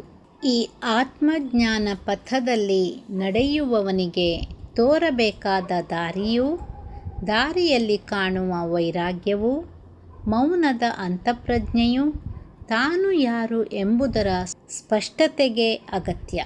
ಈ ಅಂಶಗಳನ್ನು ಆಧರಿಸಿ ಕಠೋಪನಿಷತ್ತಿನಲ್ಲಿ ಯಮಧರ್ಮರಾಜ ಆತ್ಮಜ್ಞಾನಿಯ ಲಕ್ಷಣವನ್ನು ವಿವರಿಸುವ ಈ ಶ್ಲೋಕವನ್ನು ನೋಡೋಣ. ಯಃ ಪೂರ್ವಂ ತಪಸೋ ಜಾತಮಧ್ವಯಜ್ಞೆ ಪ್ರತಿಷ್ಠಿತಂ ತಸ್ಯೈಕಾಂ ಪಂಥಾ ಮಾಯಂತ್ಯ ನ್ಯಾಯೋಯಮತೋ ವಿದಃ. ಯಾವ ಆತ್ಮತತ್ವವು ತಪಸ್ಸಿನಿಂದ ಉದಯಗೊಂಡದ್ದು, ಅಗ್ನಿಯಂತೆ ಭಯಹೀನವಾದದ್ದು, ಈ ಶಾಶ್ವತ ತತ್ವದ ಕಡೆಗೆ ಎಲ್ಲ ಯಥಾರ್ಥ ಜ್ಞಾನಿಗಳು ಒಂದೇ ಮಾರ್ಗದಿಂದ ಸಾಗುತ್ತಾರೆ. ಇದು ಸ್ಪಷ್ಟವಾಗಿ ಸೂಚಿಸ್ತಾ ಇದೆ, ಆತ್ಮಜ್ಞಾನ ಯಾರಿಗಿದೆ, ಯಾರಿಗೆ ವೈರಾಗ್ಯದ ಶಕ್ತಿ, ತಪಸ್ಸಿನ ಶುದ್ಧಿ ಮತ್ತು ಧೈರ್ಯವಿದೆ, ಅವರು ಹೊರಗಿನ ದಾರಿಗಳಲ್ಲ, ಅಂತರಂಗದ ದಾರಿಯಲ್ಲಿ ಸಾಕ್ತಾರೆ. ಎಲ್ಲ ಆತ್ಮಜ್ಞಾನಿಗಳಿಗೂ ಒಂದು ಪಥ, ಆತ್ಮದ ಅನ್ವೇಷಣೆಯ ಮಾರ್ಗ ಇದೆ. ಈ ಶ್ಲೋಕಕ್ಕೆ ಒಂದು ಉದಾಹರಣೆಯ ಕಥೆಯನ್ನು ನೋಡೋಣ. ಒಬ್ಬ ಪ್ರಮುಖ ವಕೀಲನಿರ್ತಾನೆ. ಕೋರ್ಟ್ನಲ್ಲಿ ಜಯಿಸೋಕೆ ಎಲ್ಲ ವ್ಯೂಹಗಳನ್ನು ಕಲಿತಾನೆ. ಆದರೆ ಆತನು ತಾನು ಜಯಿಸ್ತಾ ಇದ್ದೀನಿ ಎಂದು ನಂಬಿದ ಕೇಸಿನಲ್ಲಿ ಅವನ ಮನಸ್ಸು ಕೇಳ್ತು, ಸತ್ಯ ಏನು? ಅದೊಂದು ಪ್ರಶ್ನೆ ಮಾತ್ರವಲ್ಲ, ಆತನಿಗೆ ಆತ್ಮದ ಬಾಗಿಲಾಯಿತು. ಆತನ ವೃತ್ತಿ ಕಾನೂನನ್ನು ಉಳಿಸೋದು. ಆದರೆ ಆತನು ತಾನು ಉಳಿಸಬೇಕಾದ ಧರ್ಮವನ್ನು ಹುಡುಕಲು ಆರಂಭಿಸ್ತಾನೆ. ನ್ಯಾಯಾಲಯದಲ್ಲಿ ಎಲ್ರಿಗಾಗಿ ನ್ಯಾಯದ ಮಾತು ಆಡ್ತಾ ಇದ್ದವನು ಈಗ ತನ್ನ ಹೃದಯದ ನ್ಯಾಯಾಲಯದಲ್ಲಿ ತಾನು ತನಗೇ ಸಾಕ್ಷಿಯಾಗ್ತಾನೆ. ಅವನ ತಪಸ್ಸು ಪ್ರತಿ ಮನಸ್ಸಿನ ಕಲರವವನ್ನು ಧೈರ್ಯದಿಂದ ನೋಡುವ ಶಕ್ತಿ. ಅವನ ಅಗ್ನಿ ಸತ್ಯವನ್ನು ಶುದ್ಧವಾಗಿ ಹೇಳುವ ಶಕ್ತಿ. ಅವನ ಪಥ ಆತ್ಮಜ್ಞಾನ. ಅವನು ಆ ಒಂದೇ ಪಂಥವನ್ನು ಎತ್ತಿಕೊಳ್ತಾನೆ. ಇದು ಯಮಧರ್ಮರಾಜನ ಮಾತಿಗೆ ಸಾಕ್ಷಿ. ಅಜ್ಞಾನಿಗಳ ಅನೇಕ ದಾರಿಗಳ ನಡುವೆ ಜ್ಞಾನಿಗಳಿಗೆ ಒಂದೇ ದಾರಿ, ಅದೇ ಆತ್ಮಜ್ಞಾನದ ದಾರಿ. ವಿವೇಕದಿಂದ ನಿಜವಾದ ಮುಕ್ತಿಯ ಮಾರ್ಗ ಬರುತ್ತೆ. ವಿವೇಕ ಎಂದರೆ ನಾನು ಆತ್ಮ, ಇತರ ಎಲ್ಲವೂ ಅನಾತ್ಮ ಎನ್ನುವ ನಿಶ್ಚಿತ ಬುದ್ಧಿ. ಈ ವಿವೇಕವನ್ನು ಧ್ಯಾನ, ಶ್ರದ್ಧೆ, ಕರ್ಮ, ನಿಶ್ಚಲ ಬುದ್ಧಿಯ ಮೂಲಕ ಬೆಳೆಸುವ ಪ್ರಕ್ರಿಯೆಯೇ ಯೋಗ ಆಗಿದೆ. ವಕೀಲನಿಗೆ ಸಹ ಆತ್ಮ ಮತ್ತು ಅನಾತ್ಮದ ವ್ಯತ್ಯಾಸ ತಿಳಿದು ಬಂದಾಗ ವೃತ್ತಿಯೇ ಆತ್ಮ ತಪಸ್ಸಾಯಿತು. ಹೀಗೆ ಯಾರ ವೃತ್ತಿಯಾದರೂ ಯೋಗದಿಂದ ಅದು ಆತ್ಮ ಪಥವಾಗಬಹುದು. ಈ ಒಂದು ಶ್ಲೋಕದ ಮೂಲಕ ನಾವು ಈ ಒಂದು ಸಾರಾಂಶವನ್ನು ತಿಳ್ಕೋಬಹುದು. ಆತ್ಮಜ್ಞಾನಿಗೆ ಒಂದೇ ದಾರಿ, ಅದು ವಿವೇಕ ಪಥ. ಯಾರ ತಪಸ್ಸು, ಧೈರ್ಯ, ಸತ್ಯದೊಂದಿಗೆ ತಮ್ಮ ಜೀವನವನ್ನು ರೂಪಿಸ್ತಾರೋ ಅವರೇ ಆತ್ಮಜ್ಞಾನಿಯೇ. ವೃತ್ತಿ ಹೇಗೆ ಇರಲಿ, ನ್ಯಾಯವಾದಿ, ವೈದ್ಯ, ಕಾರ್ಮಿಕ, ಆದರೆ ಎಲ್ಲ ವೃತ್ತಿಗಳಲ್ಲೂ ಆತ್ಮಜ್ಞಾನ ಸಾಧ್ಯವಿದೆ. ಆತ್ಮಜ್ಞಾನವೆಂದರೆ ಜೀವನವನ್ನು ಧ್ಯಾನಗೊಳಿಸೋದು. ಯೋಗ ಆತ್ಮದ ದಾರಿ, ವಿವೇಕ ಆ ದಾರಿಯ ಬೆಳಕು. ಈಗ ನಾವು ಹೇಳುವ ಕಠೋಪನಿಷತ್ತಿನ ಈ ಶ್ಲೋಕವು ಆತ್ಮಜ್ಞಾನದ ಒಂದು ಅತ್ಯಂತ ಸೂಕ್ಷ್ಮ ಭಿನ್ನ ಮನೋಭಾವವನ್ನು, ಪ್ರತ್ಯೇಕ ವ್ಯಕ್ತಿತ್ವವನ್ನು ತೋರಿಸುವ ಒಂದು ಶ್ಲೋಕವಾಗಿದೆ. ಅವಿಭಕ್ತಂ ಚ ಭೂತೇಷು ವಿಭಕ್ತಮಿವ ಚ ಸ್ಥಿತಂ ಭೂತಭರ್ತ್ರ ಚ ತಜ್ಞೇಯಂ ಗ್ರಹ್ಯಣಾಕ್ಷರಮವ್ಯಯಂ. ಅರ್ಥ, ಆ ಆತ್ಮನು ಎಲ್ಲ ಭೂತಗಳಲ್ಲಿ ಅಂದರೆ ಪ್ರಾಣಿಗಳೆಲ್ಲರಲ್ಲೂ ಅವಿಭಕ್ತವಾಗಿ ಇರುವನು. ಆದರೆ ವಿಭಕ್ತನಂತೆ ಅಂದರೆ ಪ್ರತ್ಯೇಕ ವ್ಯಕ್ತಿಗಳಂತೆ ನೋಡಲ್ಪಡುವನು. ಆತನು ಭೂತಗಳನ್ನು ನಿರಂತರವಾಗಿ ಪೋಷಿಸುತ್ತಿರುವನು. ಅವನನ್ನು ಅಕ್ಷರ, ಅವ್ಯಯ, ಗ್ರಹ್ಯ ಅಂದರೆ ಅಪವರ್ತನೀಯ, ಅಜರ ಅನಂತ ಆತ್ಮ ಎಂದು ತಿಳಿಯಬೇಕು. ಈ ಶ್ಲೋಕವು ನಮಗೆ ಹೇಳುತ್ತೆ, ಆತ್ಮ ಎಲ್ಲರಲ್ಲೂ ಒಂದೇ ಆತ್ಮವಾಗಿದೆ. ಅವನು ಅವಿಭಕ್ತ. ಆದರೆ ನಾವು ಜನರಿಗೆ ಪ್ರತ್ಯೇಕ ವ್ಯಕ್ತಿತ್ವವಿರುವಂತೆ ಕಾಣ್ತೀವಿ. ಇದು ವಿಭಕ್ತತೆಯ ಆಭಾಸ. ಈ ವಿಭಿನ್ನತೆ ಕೇವಲ ದೇಹ ಮನಸ್ಸು ಮಟ್ಟದಲ್ಲಿ. ಆದರೆ ಆತ್ಮ ಎಂಬ ಸತ್ಯ ಶುದ್ಧವಾಗಿಯೂ ಒಂದಾಗಿಯೂ ಬದಲಾಗದಂತೆ ಇರುತ್ತೆ. ಇದು ಆತ್ಮನ ಸತ್ಯ ಸ್ವರೂಪವಾಗಿದೆ. ಉದಾಹರಣೆಗೆ, ಒಬ್ಬ ಉದ್ಯೋಗಸ್ಥ ಇಂಜಿನಿಯರ್ ಇರ್ತಾನೆ. ದಿನವಿಡೀ ಕೆಲಸ, ಲೆಕ್ಕಾಚಾರ, ಟೀಮ್, ನಿರಂತರ ಒತ್ತಡ ಇವುಗಳಲ್ಲೇ ಅವನ ಬೆನ್ನು ಹುರಿಗಟ್ಟಿರುತ್ತೆ. ಮನಸ್ಸು ತುಂಬ ನಿರಾಸೆಯಾಗಿರುತ್ತೆ.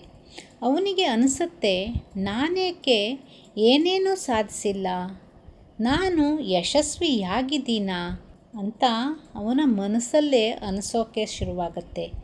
ಆದರೆ ಆತ್ಮಜ್ಞಾನದಿಂದ ಅವನು ಶೀಘ್ರವೇ ಈ ಶ್ಲೋಕದ ಆಳವನ್ನು ಗ್ರಹಿಸ್ತಾನೆ. ನಾನೊಬ್ಬ ಸ್ಥೂಲ ದೇಹವಲ್ಲ, ನಾನೊಬ್ಬ ತಾತ್ಕಾಲಿಕ ವ್ಯಕ್ತಿತ್ವವಲ್ಲ, ನಾನು ಎಲ್ಲರಲ್ಲೂ ಇರುವ ಅವಿಭಕ್ತ ಆತ್ಮ.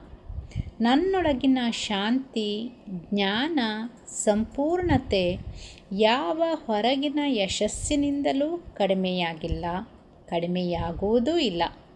ಈ ತತ್ವದ ಮೂಲಕ ಅವನು ತನ್ನ ಉದ್ಯೋಗದ ಹೊರಗಿನ ಮತ್ತು ಒಳಗಿನ ತಲೆಮಾರಿಗೆ ಸರಿಯಾದ ಸಮತೋಲನವನ್ನು ಸಾಧಿಸ್ತಾನೆ. ಯೋಗವೂ ಸಹ ಇದೇ ಹೇಳುತ್ತೆ, ಸರ್ವಭೂತಸ್ಥಮಾತ್ಮಾನಂ ಸರ್ವಭೂತಾನಿ ಚಾತ್ಮನಿ. ಎಲ್ಲರಲ್ಲೂ ಆತ್ಮವನ್ನು, ಆತ್ಮದಲ್ಲಿ ಎಲ್ಲರನ್ನೂ ನೋಡುವುದೇ ಯೋಗ. ಈ ಶ್ಲೋಕ ಧ್ಯಾನ ಮತ್ತು ಧಾರಣೆಗೆ ಅತ್ಯುತ್ತಮವಾಗಿದೆ. ಪ್ರತಿದಿನ ಧ್ಯಾನದಲ್ಲಿ ಈ ಭಾವನೆಯನ್ನು ಇಟ್ಟುಕೊಂಡು, ಅಂದರೆ ನಾನು ಮಾತ್ರವಲ್ಲ, ಎಲ್ಲರಲ್ಲೂ ಇರುವ ತತ್ವವೇ ನಾನು. ಪ್ರಾಣಾಯಾಮದ ಮೂಲಕ ನಾವು ಶ್ವಾಸವನ್ನು ನಿಯಂತ್ರಿಸುವಾಗ ಅದು ಎಲ್ಲ ಜೀವಿಗಳಲ್ಲೂ ಒಂದೇ ಪ್ರಾಣಶಕ್ತಿ ಎಂಬ ಭಾವವನ್ನು ಬೆಳೆಸಬಹುದು. ಈ ಒಂದು ಶ್ಲೋಕದ ಸಾರಾಂಶ ಏನಂದರೆ, ಆತ್ಮನು ಅವಿಭಕ್ತ, ಆದರೆ ಜೀವನದಲ್ಲಿ ವಿಭಿನ್ನ ರೂಪದಲ್ಲಿ ಕಾಣಿಸ್ತಾನೆ. ಆತ್ಮಜ್ಞಾನದಿಂದ ನಾವು ಎಲ್ಲರನ್ನೂ ಒಂದೇ ತತ್ವವಾಗಿ ನೋಡುವ ಸಾಮರ್ಥ್ಯವನ್ನು ಬೆಳೆಸಬೇಕು. ಯಾವುದೇ ಉದ್ಯೋಗ ಇರಲಿ, ಆತ್ಮಜ್ಞಾನವೇ ನಿಜವಾದ ಶಕ್ತಿ. ಯೋಗದ ಅಭ್ಯಾಸ ಈ ಜ್ಞಾನವನ್ನು ಅನುಭವದ ಮಟ್ಟಕ್ಕೆ ತರೋಕೆ ಸಹಾಯವನ್ನು ಮಾಡುತ್ತೆ. ನೈತತ್ವ ಶೀರ್ಣೋ ನ ಪಿತಾ ನ ಛೇದಂ ನೈನಂ ಕ್ಲೇದಯಂತಿ ಅಪೋ ನ ಶೋಷಯತಿ ಮಾರುತಃ ಆಚೇದ್ಯೋ ಯಮದಾಹ್ಯೋ ಯಮಕ್ಲೇದೋ ಶೋಷ್ಯ ಏವಚ ನಿತ್ಯಃ ಸರ್ವಗತಃ ಸ್ಥಾಣುರಚಲೋಯಂ ಸನಾತನಃ. ಆತ್ಮನನ್ನು ಕತ್ತರಿಸಲಾಗದು, ಬೆಂಕಿಯಿಂದ ಸುಡಲಾಗದು, ನೀರಿನಿಂದ ತೊಳೆಯಲಾಗದು, ಗಾಳಿಯಿಂದ ಒಣಗಿಸಲಾರದು. ಆತ್ಮನು ನಿತ್ಯ, ಕಾಲದಿಂದ ಬಹಿರ್ಮುಖ, ಶಾಶ್ವತ. ಎಲ್ಲೆಡೆ ಇರುವಾತನು ಸ್ಥಿರ, ಅಚಲ. ಚಲನೆ ಇಲ್ಲ, ಬದಲಾವಣೆ ಇಲ್ಲ. ಆದಿಯಿಂದಲೂ ಇರುವ ಯಾವುದೇ ಸ್ಥಿತಿಗತಿಯ ಗತಿ ಇಲ್ಲದ ಶುದ್ಧ ಪರಬ್ರಹ್ಮ. ಈ ಶ್ಲೋಕವು ಅಹಂ ದೇಹೋ ನಮ ಇತಿ ನಿಶ್ಚಯ ಎಂಬ ನಿರ್ಣಯಕ್ಕೆ ದಾರಿ ಹಾಕುತ್ತೆ. ಆತ್ಮನಿಗೆ ಯಾವುದೇ ಭೌತಿಕ ಗುಣಗಳು ಇವೆಯೇ ಇಲ್ಲ. ಆತ್ಮನು ನಾಶವಾಗುವವನಲ್ಲ, ಬದಲಾಗುವವನಲ್ಲ, ಸಾವು ಬರುವವನಲ್ಲ. ಆತ್ಮನು ಎಲ್ಲೆಡೆ ಇರುವ ಶುದ್ಧ ಜ್ಞಾನರೂಪ. ಈ ಆತ್ಮನ ಅರ್ಥವನ್ನೇ ತಿಳಿಯುವುದೇ ಮರಣವನ್ನು ಜಯಿಸೋದು. ಈ ಜ್ಞಾನವೇ ನಿಜವಾದ ಭದ್ರತೆ, ಶಾಶ್ವತತೆ, ಮೌನ, ನೆಮ್ಮದಿ. ಆತ್ಮನು ವರ್ಣವಿಲ್ಲ, ಸ್ಪರ್ಶವಿಲ್ಲ, ರಸವಿಲ್ಲ, ರೂಪವಿಲ್ಲ, ಗಂಧವಿಲ್ಲ. ಅವನು ಶಾಶ್ವತ, ಅಚಲ, ನಿತ್ಯ. ಆತ್ಮನ ಅರಿವೇ ಮರಣರಹಿತ ಜೀವನದ ಪ್ರಾರಂಭವಾಗಿದೆ. ಈ ಶ್ಲೋಕದಲ್ಲಿ ತತ್ವವಾಗಿ ಅಹಂ ಬ್ರಹ್ಮಾಸ್ಮಿ ಎಂಬ ಅರಿವಿಗೆ ದಾರಿ ಹಾಕಲಾಗಿದೆ. ಧ್ಯಾನಕ್ಕೆ ಮಾರ್ಗವಾಗಿದೆ. ದೇಹ, ಮನಸ್ಸು, ಇಂದ್ರಿಯಗಳೆಲ್ಲ ಕಾಲಬದ್ಧ. ಆದರೆ ನಾನು ಶುದ್ಧ ಸಾಕ್ಷಿ ಆತ್ಮ, ಅವ್ಯಯನು, ಶಾಶ್ವತನು, ಎಲ್ಲೆಡೆ ಇರುವವನು. ಇವನೆಂದಿಗೂ ನೋವು ತಟ್ಟಲಾರದು. ಇದು ನೋವು ನನ್ನದಲ್ಲ ಎಂಬ ಆತ್ಮಸ್ಮೃತಿಯ ಆತ್ಮಭಾವನೆಯಾಗಿದೆ. ಈ ಜ್ಞಾನವನ್ನು ವೈದ್ಯ, ಶಿಕ್ಷಕ, ನಿರ್ವಾಹಕ, ಉದ್ಯಮಿ, ಕಲಾವಿದ, ಮನೆತನದ ವ್ಯಕ್ತಿ ಯಾರಾದರೂ ತಾವು ತಮ್ಮನ್ನು ಆತ್ಮವೆಂದು ಅರಿತಾಗ ತಮ್ಮ ಕರ್ತವ್ಯವು ದೇವ ಪೂಜೆಯಂತೆ ಪವಿತ್ರವಾಗುತ್ತೆ. ಒಬ್ಬ ಮಹಿಳೆ ತಾಯಿ, ಶಿಕ್ಷಕಿ, ಸಂಸ್ಕಾರದ ಹೊಣೆಗಾರಿಕೆ ಹೊಂದಿರುವ ಮಹಿಳೆ ಎಂಬುದು ಈ ಆತ್ಮಜ್ಞಾನದಿಂದ ಆಕೆ ಕೆಲಸವನ್ನು, ಪೂಜೆಯನ್ನು ಒಂದಾಗಿ ಪರಿವರ್ತಿಸಬಹುದು. ಒಬ್ಬ ಉದ್ಯಮಿಯು ಲಾಭ ನೋಡಿದ್ರೇನು, ಆದರೆ ಆತ್ಮಜ್ಞಾನದಿಂದ ಅವನ ಕಾರ್ಯ ಜನಸೇವೆಯಾಗ್ಬಿಡತ್ತೆ. ಒಬ್ಬ ವ್ಯಕ್ತಿ ತನ್ನ ಕೆಲಸವನ್ನು ಆತ್ಮಜ್ಞಾನದ ದೃಷ್ಟಿಯಿಂದ ನೋಡ್ತಾ ಹೋದಾಗ ಆ ಕೆಲಸವೇ ಅವರಿಗೆ ದಿವ್ಯ ಶಕ್ತಿಯಾಗಿ ಬದಲಾವಣೆಯನ್ನು ತರುತ್ತೆ. ಈ ಶ್ಲೋಕದ ಸಾರಾಂಶವೆಂದರೆ ಆತ್ಮನು ಶುದ್ಧ, ಶಾಶ್ವತ, ನಿತ್ಯ, ನಾಶರಹಿತ. ಇದನ್ನು ತಿಳ್ಕೊಂಡು ಬದುಕು ನಡೆಸೋದು ಅಂದರೆ ಜೀವನವೇ ಮೋಕ್ಷ ಮಾರ್ಗ. ಆತ್ಮಜ್ಞಾನಿಯು ತನ್ನ ಕೆಲಸದಿಂದಲೇ ಧರ್ಮವನ್ನು ಸಾಧಿಸ್ತಾನೆ. ಆತ್ಮನು ಯಾವಾಗಲೂ ಜ್ಞಾತ್ರ ರೂಪನಾಗಿದ್ದು ತಾನೇ ಪ್ರಕಾಶಿಸ್ತಾನೆ. ಆದರೆ ತಾನು ಯಾವುದರಿಂದಲೂ ಪ್ರಕಾಶಿತನಾಗೋದಿಲ್ಲ ಎನ್ನುವುದಕ್ಕೆ ಈ ಶ್ಲೋಕವನ್ನು ನೋಡೋಣ.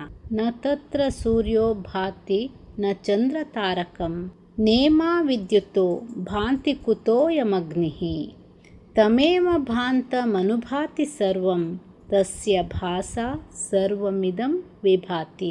ಆ ಪರಮಾತ್ಮನಲ್ಲಿ ಸೂರ್ಯನ ಬೆಳಕು ಪ್ರಕಾಶಿಸಲ್ಲ. ಚಂದ್ರನು, ನಕ್ಷತ್ರಗಳು ಸಹಜವಾಗಿ ತನ್ನನ್ನು ತೋರಿಸಿಕೊಳ್ಳಲಾಗಲ್ಲ. ವಿದ್ಯುತ್ ಹೊಳೆಯುವುದಿಲ್ಲ. ಅಗ್ನಿಯ ಬೆಳಕು ಕೂಡ ಅಲ್ಲಿಯವರೆಗೆ ತಲುಪದು. ಆತ್ಮನೇ ಪ್ರಕಾಶಿಸುವ ಪ್ರಕಾಶಕನು. ಅವನ ಪ್ರಕಾಶದಿಂದಲೇ ಇಡೀ ಪ್ರಪಂಚ ಪ್ರಕಾಶಿಸುತ್ತದೆ. ಅವನ ಬೆಳಕಿನಿಂದಲೇ ಈ ಸಂಪೂರ್ಣ ಜಗತ್ತು ಹೊಳೆಯುತ್ತದೆ. ಆತ್ಮ ಅಥವಾ ಬ್ರಹ್ಮವೇ ಮೂಲವಾದ ಪ್ರಕಾಶ. ಬಾಹ್ಯ ಲೋಕದ ಎಲ್ಲ ಪ್ರಕಾಶಗಳು, ಸೂರ್ಯ, ಚಂದ್ರ, ನಕ್ಷತ್ರ ಇವೆಲ್ಲವೂ ಆತ್ಮನ ಪ್ರಭೆಯಿಂದನೇ ಬಾಳುತ್ತೆ. ಆತ್ಮ ನಿರೀಕ್ಷೆ ಇಲ್ಲದೆ ಯಾವೊಂದು ಅನುಭವವೂ ಸಾಧ್ಯ ಇಲ್ಲ. ಆತ್ಮನೇ ಜ್ಞಾತ್ರ, ಪ್ರಕಾಶಕ, ದರ್ಶಕ. ಆತ್ಮಜ್ಞಾನಿಯ ದೃಷ್ಟಿಯಲ್ಲಿ ಬಾಹ್ಯ ಪ್ರಕಾಶಕ್ಕಿಂತ ಆತ್ಮನ ಪ್ರಕಾಶವೇ ಶಾಶ್ವತವಾಗಿರೋದು. ತಮೇವ ಭಾಂತಂ ಅನುಭಾತಿ ಸರ್ವಂ. ಧ್ಯಾನದಲ್ಲಿ ನಾನು ಬಾಹ್ಯದತ್ತ ನೋಡುವುದನ್ನು ನಿಲ್ಲಿಸ್ತೀನಿ. ಅವನು ನನ್ನ ಒಳಗಡೆ ಅಂದರೆ ಆತ್ಮನು ನನ್ನ ಒಳಗಿದೆ. ಅವನ ಬೆಳಕಿನಲ್ಲಿ ಎಲ್ಲ ಜ್ಞಾನಗಳು ಉಲಿಯುತ್ತೆ. ನಾನು ನನ್ನನ್ನು ಆತ್ಮನ ಪ್ರತಿಬಿಂಬವಾಗಿ ನೋಡ್ತೀನಿ. ಉದ್ಯೋಗದಲ್ಲಿ, ನಿರ್ವಹಣೆಯಲ್ಲಿ, ಸಂಸಾರದಲ್ಲಿ ಎಲ್ಲ ಕಡೆ ನಾವು ಬೆಳಕು ಹುಡುಕ್ತೀವಿ. ಆದರೆ ಈ ಶ್ಲೋಕ ನಮಗೆ ಹೇಳುತ್ತೆ, ನೀನು ಬೆಳಕನ್ನು ಹುಡುಕ್ಬೇಕಾಗಿಲ್ಲ, ನೀನೇ ಬೆಳಕಾಗಿದೀಯ. ನನ್ನ ಅಂತರಂಗದ ಪ್ರಕಾಶವೇ ನನ್ನ ಕೆಲಸವನ್ನು, ಜೀವನವನ್ನು, ವ್ಯಕ್ತಿತ್ವವನ್ನು ಬೆಳಗಿಸುತ್ತಿದೆ. ನಾವೆಲ್ಲರೂ ಏನು ಮಾಡ್ತೀವಿ? ಸಂತೋಷವನ್ನು, ಜೀವನದ ಬದಲಾವಣೆಯನ್ನು, ಜೀವನದಲ್ಲಿ ಯಾವುದೋ ಒಂದು ಯಶಸ್ಸನ್ನು ಹೊರಗಡೆ ಹುಡುಕ್ತಾ ಇರ್ತೀವಿ. ಆದರೆ ಯಾವುದನ್ನು ನಾವು ನಮ್ಮ ಒಳಗಡೆ ಕಂಡುಕೊಳ್ತೀವಿ ಅದು ನಮಗೆ ಹೊರಗಡೆಯೂ ಕಾಣಿಸುತ್ತೆ. ಎಲ್ಲವೂ ನಮ್ಮ ಒಳಗಡೆ ಇದೆ. ಹುಡುಕೋ ಪ್ರಯತ್ನವನ್ನು ನಾವು ಮಾಡಿದಾಗಲೇ ನಮಗೆ ಅದು ಕಾಣಿಸೋದು. ನಮ್ಮ ವ್ಯಕ್ತಿತ್ವ ನಮ್ಮ ಒಳಗಡೆ ಇದೆ. ಆ ವ್ಯಕ್ತಿತ್ವವನ್ನು ನಾವು ನೋಡಿದಾಗಲೇ ನಮ್ಮ ನಿಜವಾದ ವ್ಯಕ್ತಿತ್ವ ಕೂಡ ಬೆಳಗೋಕೆ ಆರಂಭಿಸುತ್ತೆ. ಆತ್ಮನು ಪ್ರಕಾಶಕನು, ಸಾಕ್ಷಿಯು, ಜ್ಞಾನ ಸ್ವರೂಪನೂ ಆಗಿದ್ದಾನೆ. ಅವನನ್ನು ಅರಿತುಕೊಳ್ಳೋದು ಇದು ಆಳವಾದ ಮೌನದ ಬೆಳಕು ಹೊಳೆಸುವಂತೆ ಆಗಿದೆ. ಆತ್ಮನಃ ಸ್ವರೂಪಂ ಜ್ಞಾನಂ. ಸ್ವಜ್ಞಾನವೇ ಆತ್ಮನ ನಿಜ ಸ್ವರೂಪ. ಈ ಶ್ಲೋಕದಲ್ಲಿ ಹೇಳಿದ್ದು ನಮ್ಮ ನಿಜವಾದ ಅಸ್ತಿತ್ವದ ಮೂಲ ರೂಪವೇ ಜ್ಞಾನ. ನಾವು ಯಾರು, ನಾವು ದೇಹ, ಮನಸ್ಸು ಅಥವಾ ಭಾವನೆಗಳೆಲ್ಲ ಅಲ್ವೇ ಅಲ್ಲ. ನಾವು ಅದರಿಂದಲೂ ಪಾರಾಗಿರುವ ಆತ್ಮ.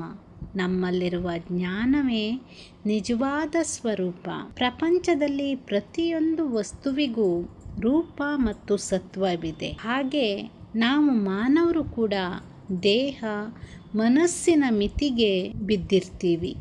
ಆದರೆ ಆತ್ಮ ಅದರಿಂದ ಪಾರಾಗಿ ಇರುತ್ತೆ.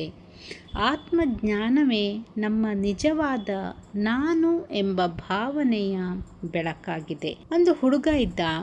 ಅವನು ತನ್ನ ಗುರುವನ್ನು ಭೇಟಿಯಾಗಿ ಕೇಳ್ತಾನೆ, ನಾನು ಯಾರು? ನನಗೆ ತಿಳಿತಾ ಇಲ್ಲ. ಗುರು ಹೇಳ್ತಾರೆ, ನಿನ್ನ ದೇಹ, ಮನಸ್ಸು, ಭಾವನೆಗಳೆಲ್ಲ ನಿನಗೆ ಉಪಕರಣಗಳು. ನಿನ್ನೊಳಗಿನ ಜ್ಞಾನವೇ ನಿನ್ನ ನಿಜ ರೂಪವೆಂದು. ಹೆಸರು, ವಯಸ್ಸು, ಕೆಲಸ ಎಲ್ಲವೂ ಬದಲಾಯಿಸಬಹುದು. ಆದರೆ ನಿನ್ನೊಳಗಿನ ಜ್ಞಾನವೇ ನಿನ್ನ ಶಾಶ್ವತವಾದ ಗುರುತು.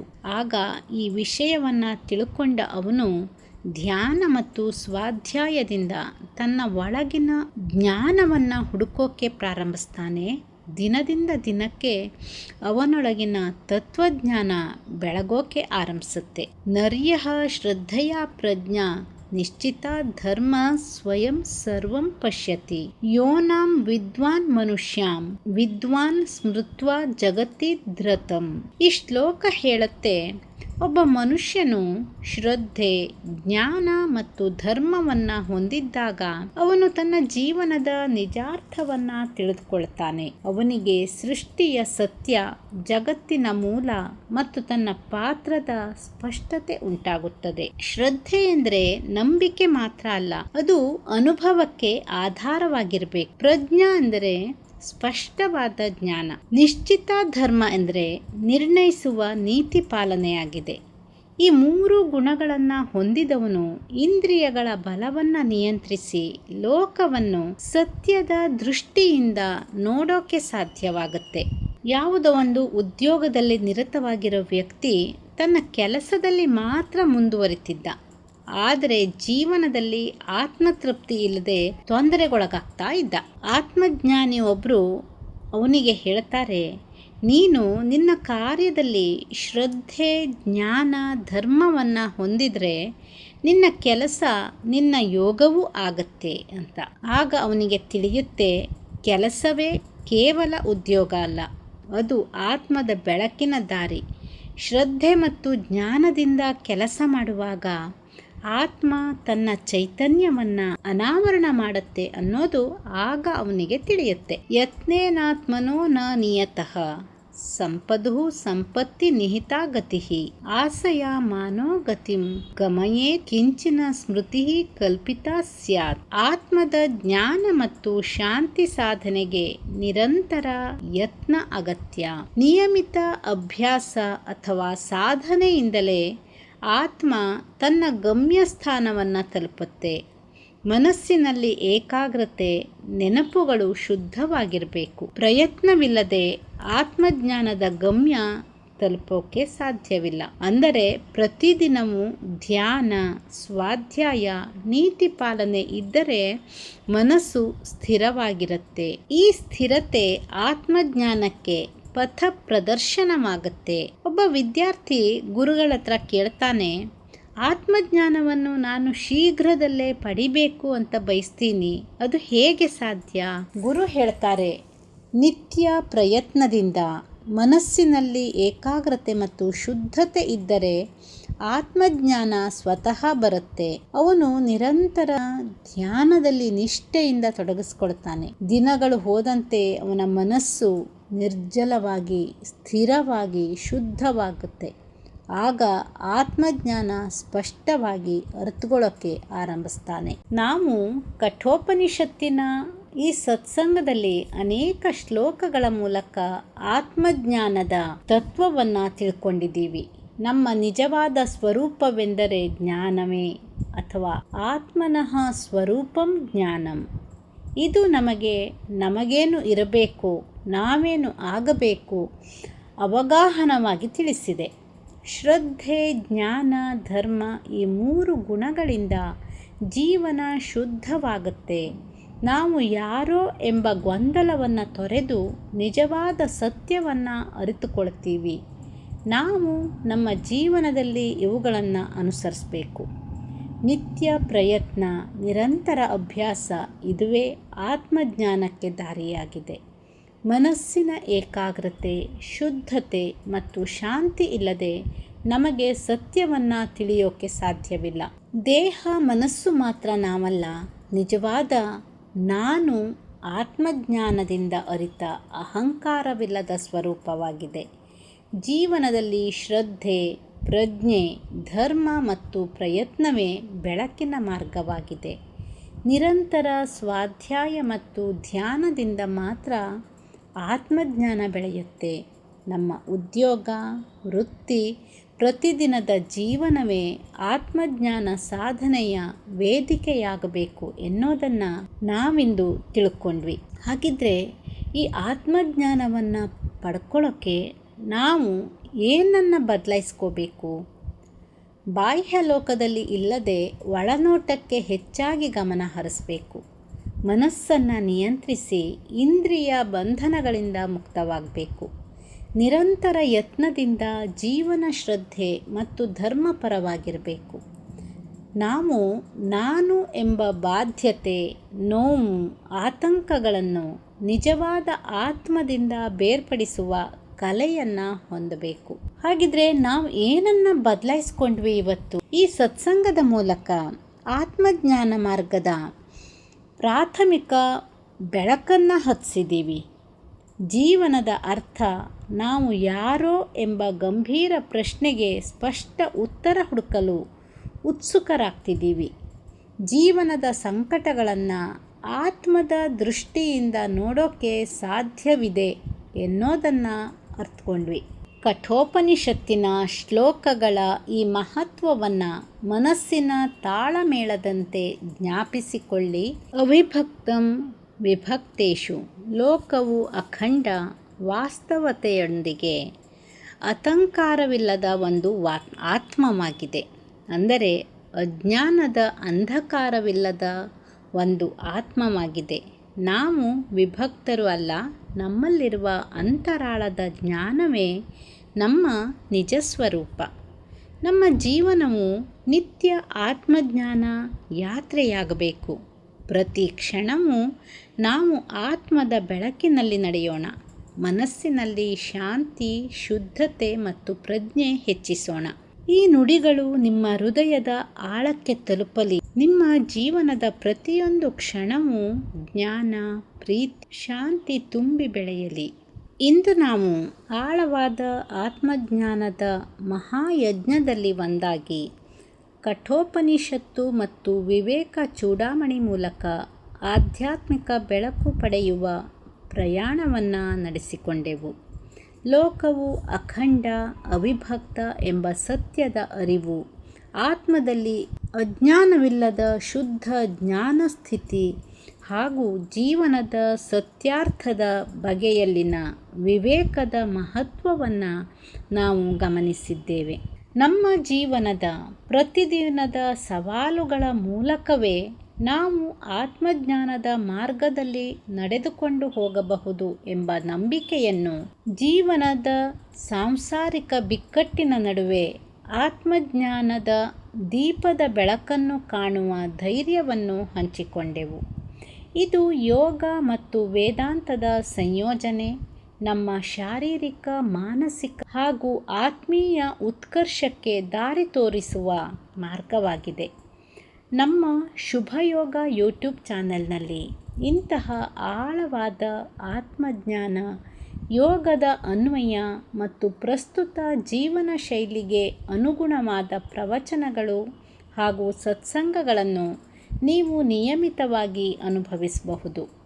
ಇಲ್ಲಿ ನೀವು ಸಾತ್ವಿಕ ಯೋಗಾಭ್ಯಾಸ ಮತ್ತು ಪ್ರಾಚೀನ ವೇದಾಂತ ಜ್ಞಾನವನ್ನು ನಿಮ್ಮ ಜೀವನಕ್ಕೆ ಅಳವಡಿಸಿಕೊಂಡು ನಿಜವಾದ ಸಂತೋಷ ಮತ್ತು ಸಮಾಧಾನವನ್ನು ಸಾಧಿಸುವುದಕ್ಕೆ ಮಾರ್ಗಸೂಚಿಯನ್ನು ಕೂಡ ಪಡಿತೀರಾ. ನಮ್ಮ ಚಾನೆಲ್ನೊಂದಿಗೆ ಈ ಆಧ್ಯಾತ್ಮಿಕ ಪ್ರಯಾಣವನ್ನು ಮುಂದುವರಿಸಿ ನಿಮ್ಮ ಜೀವನದಲ್ಲಿನ ಬೆಳಕನ್ನು ಇನ್ನೂ ಹೊತ್ತಿಸಿಕೊಳ್ಳಿ. ನಿಮ್ಮ ಆತ್ಮದ ಆಳವನ್ನು ತಿಳಿದುಕೊಳ್ಳಲು, ನಿಮ್ಮ ಒಳನೋಟವನ್ನು ಗಾಢಗೊಳಿಸಲು ಶುಭಯೋಗ ಯೂಟ್ಯೂಬ್ ಚಾನೆಲ್ನೊಂದಿಗೆ ಯಾವಾಗಲೂ ಒಂದಾಗಿರಿ. ನಮ್ಮೊಂದಿಗೆ ಇದೊಂದು ಜ್ಞಾನಯಾತ್ರೆ. ಇಲ್ಲಿ ಪ್ರತಿ ಹೃದಯವನ್ನು ಸ್ಪರ್ಶಿಸುವ ಮೌಲ್ಯವಿದೆ. ನಿಮ್ಮ ಪ್ರತಿಕ್ರಿಯೆ ಮತ್ತು ಪ್ರೀತಿ ಹೃದಯಪೂರ್ವಕವಾಗಿ ಸ್ವಾಗತಿಸುತ್ತೇವೆ. ಶುಭಯೋಗದ ಜೊತೆ ನಿಮ್ಮ ಆಧ್ಯಾತ್ಮಿಕ ಬೆಳಕು, ಆರೋಗ್ಯ ಮತ್ತು ಸಾಂತ್ವನೆಯನ್ನು ಹಂಚಿಕೊಳ್ಳಿ.